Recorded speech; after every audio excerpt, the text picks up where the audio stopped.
Good afternoon, everyone, and welcome to St. John's Riverside Hospital's presentation, Are Your Allergies Getting Worse? So before we begin our program today, I'd like to thank my team of staff who put these programs together for us and who do a really great job. That is Jason Latour, who's our media production manager, Nancy Nabi, our community liaison, and Candace Cousin-Hopkins, our associate director of external affairs. So thank you all. Today, before we begin and introduce our speaker, I'd like to also acknowledge our community partners. Sally Pinto is from the Yonkers Neighborhood Naturally Occurring Retirement Community, which is under the umbrella of the Yonkers Office for the Aging, and Westchester Jewish Community Services.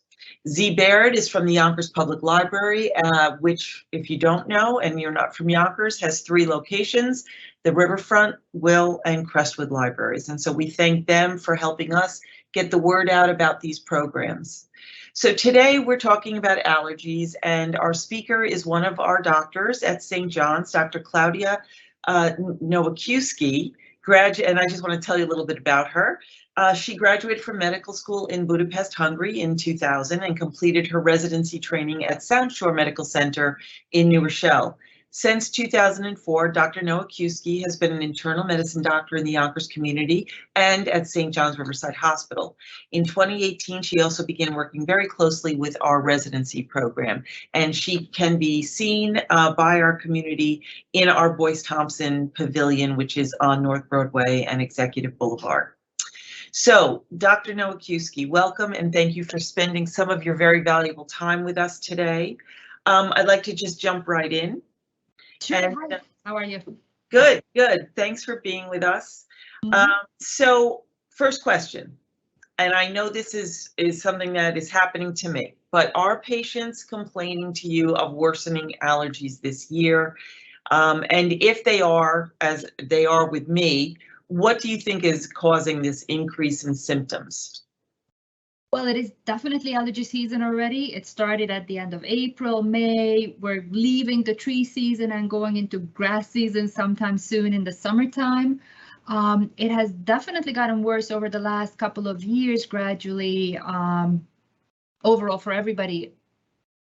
The speculation is that probably it's due to global warming. There is more tree growth, longer season for pollens to grow. There is a higher volume of pollens. So we do get more sensitized to it. Also, historically, I mean, we're industrial era, so we spend less time outdoors. We have less exposure in general. We're cleaner with less exposure to viruses and bacteria normally, which can help to build your immune system stronger. So yes, we are definitely more susceptible than our ancestors like 100 years ago, and also more so than our grandparents, even 50 years ago, because of the higher pollen count.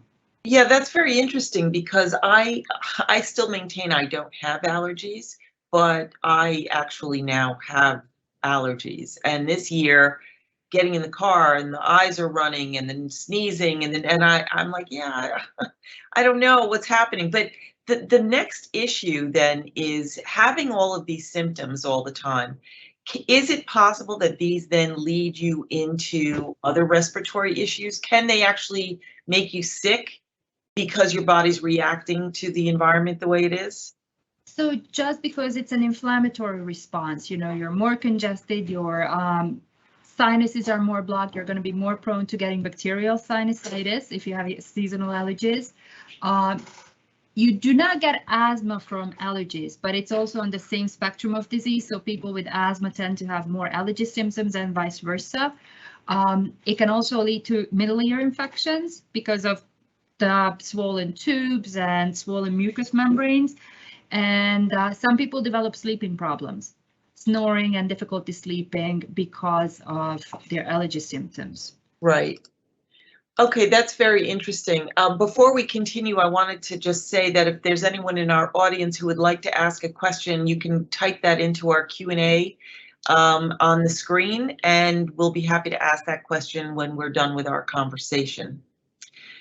So this is an interesting thing about what, you know, sort of where we are now in COVID-19 and all the precautions that we have taken. And you know, the mask wearing, the hand washing, I mean, does that help? I mean, if you have allergies and you go outside wearing a mask, will that help prevent a response? Somewhat, yes, because it will cover your mouth, it will cover your nose. But then again, with COVID, especially if you're outside, it's less important to wear a mask. So some people wear it indoors where it's less helpful. And going outside, they take off their masks where the exposure is going to be there.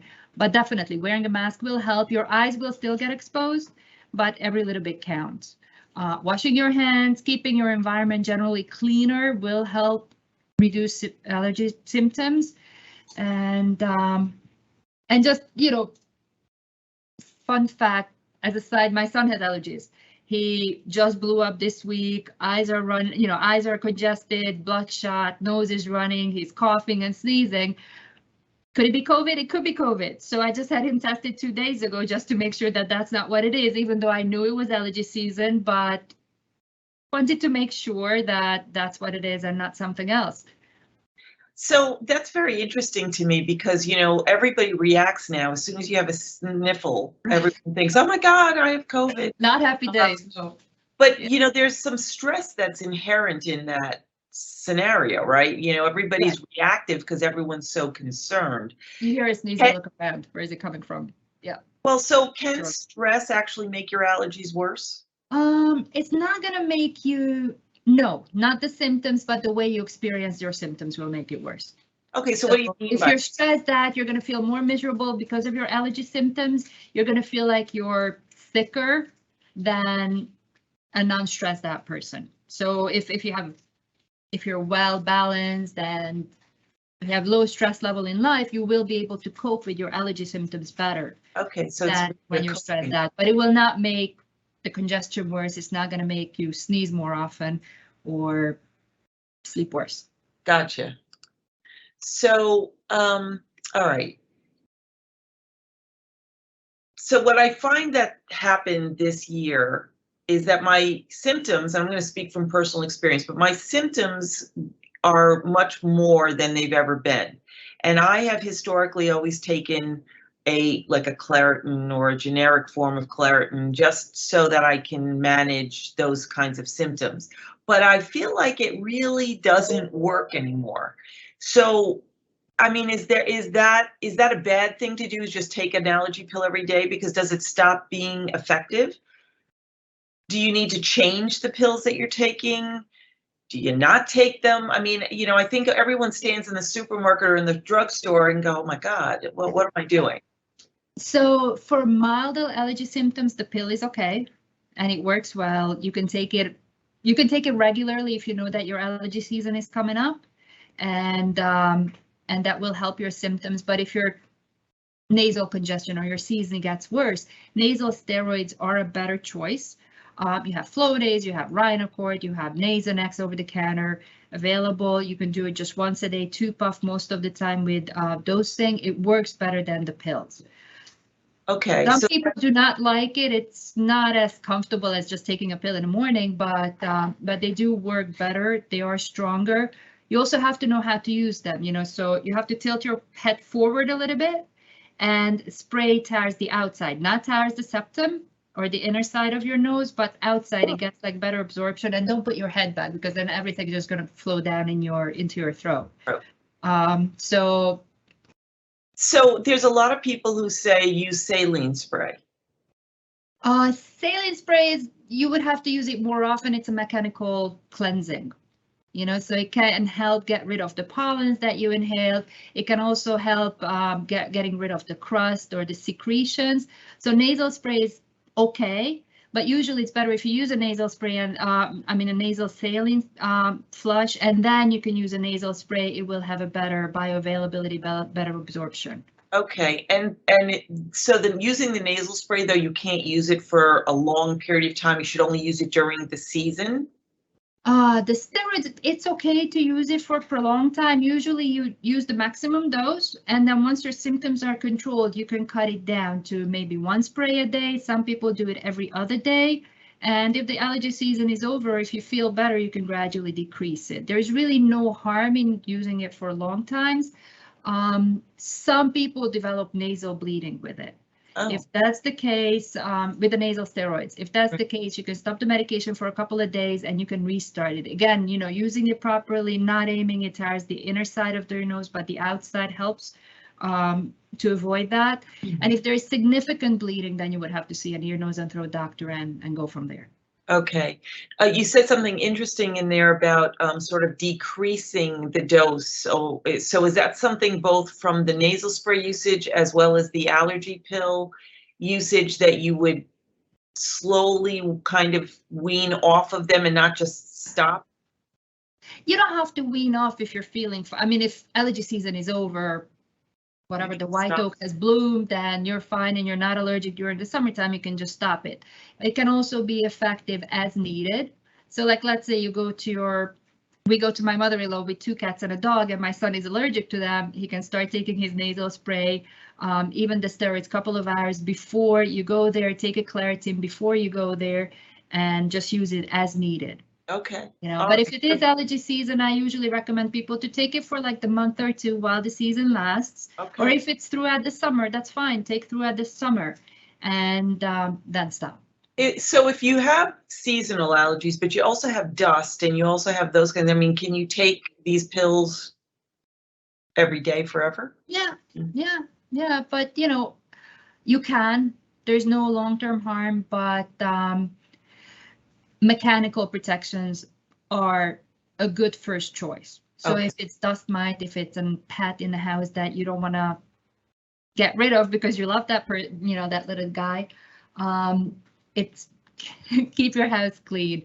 Have pillowcases. You know, they sell pillowcase covers that can reduce the dust mite exposure. Cover the mattresses. Vacuum often, and generally keep a lower humidity level in the house to avoid you know, mold growth, right? And keep the house cooler than hot. It helps with allergy symptoms. Okay. So that actually kind of brings me to another thing about people and cleaning and some of the things that people react to. That we all live online now, and what they're selling, air purifiers. So is that something that actually works? Can that lessen the allergens in the home? They showed modest, little or modest benefit with air purifiers. So again, works best if the house is clean. If the house is not clean and full of dust or hairballs or everything else, is just going to circulate that in the air, and it probably will make your allergies worse. But if the house is clean, you get like that little air purifier. Try to leave it next to your bed at night. Aim it at your head so that you have the best cleansing that way. The whole house HEPA filters and purifiers are not very cost effective. So you may spend more money on it than what you get benefit out of. Okay, that's very interesting. I've never heard that. So this is, you had referenced this before and it kind of applies here. I wanted to talk about allergies being different in kids than in adults. So allergies generally start in kids over 2 years of age. Less than that, the little ones tend not to, because you need recurrent exposure to develop the typical allergy symptoms. So if the kid is 1 year old and sneezing and runny nose, it's probably something else that's not allergy. Over 2 years old and older kids, the symptoms are really very similar to adults. Funnily, kids bear it better. They complain a little bit later than adults about their stuffy nose or teary eyes, and they just manage their ways better. Also with antihistamines, especially the older version, we get sleepy from it. They may get a little bit more hyper when they take it as a treatment. In terms of allergies and asthma, in adults, one does not lead to the other. They just kind of coexist, and they are kind of like the same disease, same spectrum of the same disease process. With kids, if you have allergies, that can lead into asthma. So early on, if you treat them well for allergies, even with immunotherapy, they may prevent asthma development later on for them. Okay, but if you have asthma as an adult, but not, you know, and then you all of a sudden start experiencing symptoms of allergies, can that make your asthma worse? It can make it worse, yeah. Okay. All right, so those are the moments. Two miserable feelings put together. Is just everything is. Yeah, so those are the times you got to call the doctor. Yeah. Okay.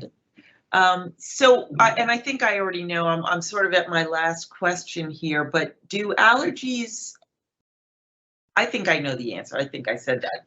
Do allergies worsen over time? And can you develop new ones? You can develop allergies really anytime. The typical seasonal allergy symptoms, again, exposure. So the longer the exposure and the more the exposure, the allergies get worse. They kind of peak for if you're at the same place, same environmental exposure all the time. They tend to peak more in early adulthood and kind of stay the same as an adult. For elderly people, it tends to get better, you know, a little bit. A little bit, yes, it does. But unfortunately, there's no guarantee that, oh, I'm 40, you know, I'm out of the window. It can always happen. And especially, you know, you get a new pet, or if you move from New York to Michigan, you may get a different exposure to different allergens, and it can happen anytime. Oh, wow. Okay. So then just sort of to review, allergies are, we're perceiving that they're getting worse, but I mean, basically it's just the way we live. It's we should keep our homes clean. We should, I mean, does spending time outside actually give you enough exposure to sort of change your response?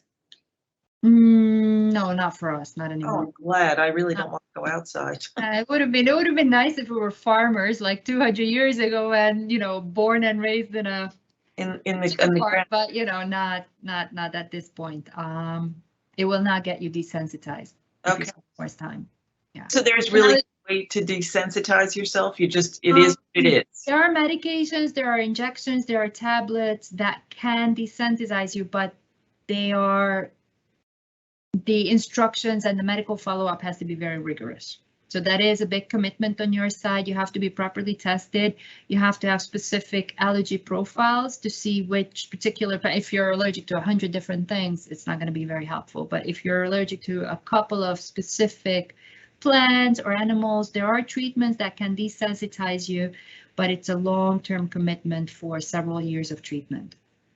You know, I just realized we've been focused very much on the environmental response in allergies, but people are also suffering from increasing food allergies. That can come anytime. Anytime. Yeah. And so what do people do who are developing all kinds of maybe systemic responses to food that are not your sniffles? And, you know, people I know have gotten eczema, and they've got skin issues, and they've got other things that are happening that seem to be tracing back to food sensitivities. What's the path there? What do they do? In my opinion, it's much harder to diagnose and even just to treat. You know, the best treatment for that is avoidance. So you have to figure out what kind of foods can trigger your allergies, and then from then on, you have to kind of eliminate it from your diet. Best done with allergy testing. You know, you would have to see an allergist that have tested for that particular shrimp or eggs or wheat allergies that you're allergic to. Elimination from the diet is important. If you have severe reactions, anaphylaxis, again, that can be treated by the allergist with desensitization, and that's important. But for the large community, it's just figuring out what causes it and eliminating it from your diet. Okay. All right. It's very hard. Yes, I know people who are struggling with it. So, but thank you so much. We really appreciate your time and your expertise and helping us sort of get some answers to, you know, all of the talk that goes on about allergies now. So we really appreciate you, Dr. Nowakiwskyj. Thank you. All right. So we have a few things that we want to share with our audience, and that is that if anyone can't get out but would like to see a doctor, we do have virtual urgent care.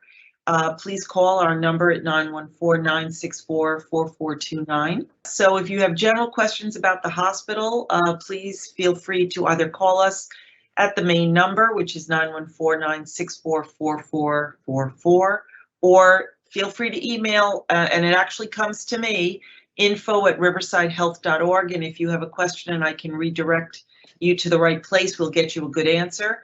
If you would like information about seeing Dr. Nowakiwskyj or any of our fine doctors at St. John's, then please email, and that also comes to me, findadoc@riversidehealth.org, or call us on our physician referral line, which is 914-964-4DOC or 4362.